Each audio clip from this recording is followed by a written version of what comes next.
Sir ನಮಸ್ತೆ. ನಿಮ್ಮ ಪರಿಚಯ ಸರ್ ನಮ್ಮ ಹೆಸರು ಬಂದ್ಬಿಟ್ಟು ಅನಿಲ್ ಅಂತೇಳಿ. ನಮ್ಮ ಕಂಪನಿ ನೇಮ್ ಬಂದ್ಬಿಟ್ಟು ಶ್ರೀರಾಮ ಅಗ್ರಿಕೇರು, ಕಡೂರು, ಚಿಕ್ಕಮಗಳೂರು ಜಿಲ್ಲೆಯಲ್ಲಿರೋದು. ಇಲ್ಲೇ ಬಸ್ ಸ್ಟ್ಯಾಂಡ್ ಹತ್ರ KSRTC YMC ಕಾಲೇಜ್ಗೆ ಹೋಗೋ ರೋಡಲ್ಲಿ ನಮ್ಮ ಶಾಪ್ ಇದೆ. ನೀವು ರೈಲ್ವೆ ಸ್ಟೇಷನಿಂದ ಬಂದ್ರೂ ಬಸ್ ಸ್ಟ್ಯಾಂಡಿಂದ ಬಂದ್ರೂ ಹತ್ತಿರ ಆಗುತ್ತೆ, ನಿಯರ್ ಬೈ ಇರುತ್ತೆ. ನಿಮಗೆ ಎಲ್ಲ ಥರದ ಕೃಷಿ ಯಂತ್ರೋಪಕರಣಗಳು ನಮ್ಮಲ್ಲಿ ಸಿಗುತ್ತೆ.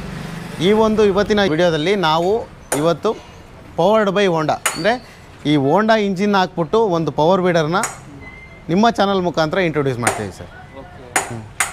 ಸರ್ ಈಗ ಪವರ್ ವೀಡರ್ ಮೇಯ್ನು ಪವರ್ ವೀಡರ್ ಏನಪ್ಪ ಅಂದರೆ ಉಳುಮೆ ಮಾಡಲಿಕ್ಕೆ. ಈಗ ಏನಾಗ್ತಿದೆ ಅಂದರೆ ಎತ್ತುಗಳು ಬೆಳೆ ಏನು ಮೇಯಿಸೋದು ಕಷ್ಟ ಆಗಿ ಎತ್ತುಗಳನ್ನ ಕಟ್ಟೋರು ಕಡಿಮೆ ಆಗಿದ್ದಾರೆ. ಉಳುಮೆ ಮಾಡಲಿಕ್ಕೆ ರೈತರಿಗೆ ತುಂಬ ಕಷ್ಟ ಆಗ್ತಿದೆ. ಆ ಉದ್ದೇಶದಿಂದ ಪವರ್ ವೀಡರು ತುಂಬಾ ಪ್ರಚಲಿತದಲ್ಲಿದೆ. ಅದಾದಮೇಲೆ ಏನಕ್ಕಪ್ಪ ಈ ಪವರ್ ವೀಡರ್ ಹೋಂಡಾದಲ್ಲಿ ಏನಕ್ಕೆ? ಈಗ ಸರ್ ಏನಾಗಿದೆ ಅಂದರೆ ಎಲ್ಲ ಒಂದು ಟ್ರೆಂಡ್ ಏನಾಗಿದೆ ಅಂದರೆ ಕಡಿಮೆ ರೇಟಿಂದ ಕೊಡೋದು ಒಂದು ಟ್ರೆಂಡ್ ಆಗಿದೆ ಸರ್. ಬಟ್ ಎಲ್ಲರೂ ಕಡಿಮೆ ರೇಟಿಂದ ಇಷ್ಟಪಡಲ್ಲ ಸರ್.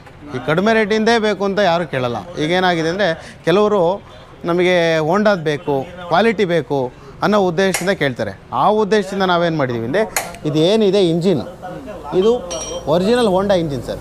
ಈ ಒಂದು ಗೇರ್ ಬಾಕ್ಸ್ ಏನು ಸಿಸ್ಟಮ್ ಇದೆ ಇದನ್ನು ನಾವು ಸಪ್ರೇಟಾಗಿ ತೊಗೊಂಡು ಬಂದು ಇಂಜಿನ್ ಸಪ್ರೇಟ್ ತೊಗೊಂಡು ಅಸೆಂಬಲ್ ಮಾಡಿ ನಾವು ರೈತರಿಗೆ ಇಂಟ್ರೊಡ್ಯೂಸ್ ಮಾಡಿರೋದು. ಇದು ಏನಪ್ಪ ಅಂದರೆ ನಿಮಗೆ ಆಲ್ರೆಡಿ ನಾನು ಹೋಂಡಾ ಇಂಜಿನ್ ಬಗ್ಗೆ ನಾವೇನು ಹೇಳೋ ಅವಶ್ಯಕತೆ ಇಲ್ಲ ಸರ್. ಯಾಕೆಂದರೆ ಈ ಹೋಂಡಾ ಇಂಜಿನ್ನು ಯಾವ ಥರ ಕ್ವಾಲಿಟಿ ಅಂತೇಳಿ ಎಲ್ರಿಗೂ ಗೊತ್ತಿದೆ. ಆ ಉದ್ದೇಶದಿಂದ ನಾವು GP200 ಇಂಜಿನನ್ನು ಈ ಒಂದು 7 HP ಪವರ್ ವೀಡರ್ದು ಏನಿದೆ ಅಸೆಂಬ್ಲಿ ಅದಕ್ಕೆ ಫಿಕ್ಸ್ ಮಾಡಿ ನಾವು ಇವತ್ತು ಇಂಟ್ರೊಡ್ಯೂಸ್ ಮಾಡಿರೋದು. ಕೆಲವರು ಹೋಂಡಾ ಕ್ವಾಲಿಟಿ ಬಗ್ಗೆ ನಾವೇನು ಮಾತಾಡೋಂಗಿಲ್ಲ. ದೀರ್ಘವಾಗಿ ಬಾಳಿಕೆ ಬರೋರಿಗೆ, ಆಮೇಲೆ ಹೆಚ್ಚಿನ ಒಂದು ತೋಟ ಜಾಸ್ತಿ ಎಕರೆ ಯೂಸ್ ಮಾಡೋರಿಗೆ ಇದನ್ನು ನಾವು ಪ್ರಿಫರ್ ಮಾಡ್ತೀವಿ ಸರ್. ಎಷ್ಟು ಗೇರ್ಸ್ ಇದಾವೆ ಸರ್ ಇದ್ರ ಸ್ಪೆಸಿಫಿಕೇಷನ್ ಬಂದ್ಬಿಟ್ಟು ಇದು 2 forward gear, 1 reverse gear. Normal power weeder ಏನಿದೆ ಅದೇ ಟೈಪೇನು ಮಾಡಿದ್ದೀವಿ ಸರ್.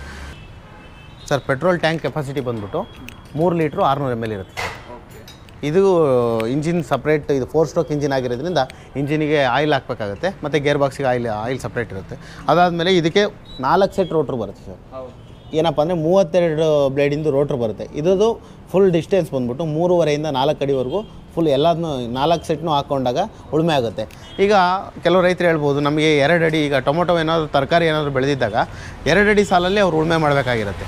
4 ಅಡಿ ರೋಟ್ರ್ ತೊಗೊಂಡು ನಾವು 2 ಅಡಿಲಿ ಉಳುಮೆ ಮಾಡೋಕ್ಕಾಗಲ್ಲ ಅಂತ ತಿಳ್ಕೊಬೋದು.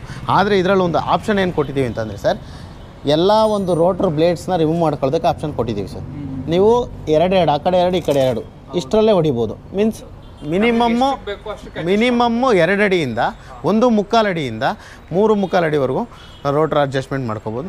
ನೀವು ಯಾವ ಸೈಜ್ ಬೇಕಂದ್ರೂ ಮಾಡ್ಕೊಂಡು ಹೊಡಿಬೋದು ಸರ್. ಒಂದು ಸಾರಿ ನೀವು ವೀಡರ್ ತೊಗೊಂಡು ನೀವು ಒಂದು ಸಾರಿ ಹೊಡೆದ್ರೆ ಅದ್ರ ಲೆಕ್ಕಕ್ಕೆ ಸಾಲ ಹಾಕೊಂಡು ನೀವು ಅನುಕೂಲ ಮಾಡ್ಕೋಬೋದು ಸರ್. ಇದು ಪ್ರೈಸ್ ಬಂದ್ಬಿಟ್ಟು 48,000ಕ್ಕೆ ನಾವು ಇಂಟ್ರೊಡ್ಯೂಸ್ ಮಾಡಿದ್ದೀವಿ ಸರ್. ಇಂಜಿನ್ ಹೋಂಡಾ ಆಗಿರೋದ್ರಿಂದ ಕ್ವಾಲಿಟಿಯಲ್ಲಿ ಯಾವುದೇ ಕಾಂಪ್ರಮೈಸ್ ಇರೋಲ್ಲ. ಆ ಉದ್ದೇಶದಿಂದ ಒರಿಜಿನಲ್ ಹೋಂಡಾ ಇಂಜಿನ್ ಇರುತ್ತೆ.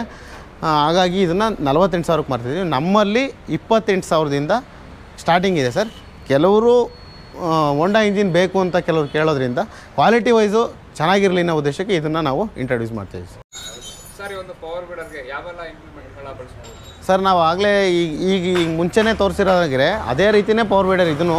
ಬಟ್ ಏನಪ್ಪ ಅಂದರೆ ಇದಕ್ಕೆ ಇಂಜಿನ್ ಮಾತ್ರ ಹೋಂಡಾ ಹಾಕಿರ್ತೀವಿ. ಇದಕ್ಕೆ ರೋಟ್ರ್ ಅಲ್ದಲೇ ನಮ್ಮಲ್ಲಿ ನಿಮಗೆ ಯಾವ ಥರ ಬೇಕು ಅಂದರೆ ಇದು ಕುಂಟೆ ಉದಾಹರಣೆ, ನೇಗ್ಲು, ಮಣ್ಣು ಏರ್ಸೋದು, ಸಿಂಗಲ್ ನೇಗ್ಲು, ಕಬ್ಬಿಣದ ವೀಲು ಇವೆಲ್ಲನೂ ಇದಕ್ಕೂ ಕೂಡ ಹಾಕ್ಕೋಬೋದು. ಅದೆಲ್ಲ ಎಕ್ಸ್ಟ್ರಾ ಚಾರ್ಜಸ್ ಆಗುತ್ತೆ. ಅದೆಲ್ಲ ಇಂಪ್ಲಿಮೆಂಟು ಕೂಡ ನಮ್ಮ ಹತ್ರ ಇರುತ್ತೆ. ನಾವೇ ಅದ್ರದ್ದು ಮ್ಯಾನುಫ್ಯಾಕ್ಚರರ್ ಆಗಿರ್ತೀವಿ. ನಿಮ್ಗೆ ಯಾವ ಥರ ಇಂಪ್ಲಿಮೆಂಟ್ ಬೇಕಂದರೆ ನಾವು ಕಳಿಸ್ಕೊಡ್ತೀವಿ ಸರ್. VRL ಮುಖಾಂತರ ಕಳಿಸ್ಕೊಡ್ತೀವಿ. ಆಮೇಲೆ ಟ್ರೈಲರ್ ಕೂಡ ಹಾಕ್ಕೋಬೋದು. ಎಲ್ಲ ಥರದ್ದು ಯೂಸೇಜು ನಾರ್ಮಲ್ ಪವರ್ ವೀಡರ್ ಏನು ಯೂಸೇಜ್ ಮಾಡ್ತೀವಿ ಅದೇ ರೀತಿ ಯೂಸೇಜ್ ಮಾಡ್ಬೋದು. ಏನಪ್ಪ ಅಂದರೆ ಇಂಜಿನ್ನು ಹೆವಿ ಕ್ವಾಲಿಟಿ ಹೋಂಡಾ ಇಂಜಿನ್ ಒರಿಜಿನಲ್ ಸರ್. ಇವಾಗ ಬೀದರ್ ಅವ್ರು ನಿಮ್ಮ ವಿಡಿಯೋ ನೋಡಿ ನಮಗೆ ಮೆಷಿನ್ ಬೇಕು ಅಂತ ಹೇಳ್ತಾರೆ. ಹೌದು ಯಾವ ಥರ ಕಳಿಸ್ಕೊಡ್ತೀವಿ ಸರ್? ನಾವು ಆಲ್ ಓವರ್ ಕರ್ನಾಟಕ ಎಲ್ಲ ಕಡೆ, ಇಲ್ಲಿ ಕಡೂರಿಂದ ಎಲ್ಲ ಜಿಲ್ಲೆಗೂ ಅಥವಾ ರಾಜ್ಯದ ಹೊರ ರಾಜ್ಯಗಳಿಗೂ ನಾವು ಈವರೆಗೂ ಕೂಡ ಎಲ್ಲರಿಗೂ VRL ಟ್ರಾನ್ಸ್ಪೋರ್ಟೇಷನ್ ಮುಖಾಂತರ ಕಳಿಸ್ಕೊಡ್ತೀವಿ ಸರ್. ಈಗಲೂ ಕೂಡ ಅದೇ ರೀತಿ ಟ್ರಾನ್ಸ್ಪೋರ್ಟೇಷನ್ ಮುಖಾಂತರ ನಾವೆಲ್ಲ ಕಡೆ ಕಳಿಸ್ತೀವಿ.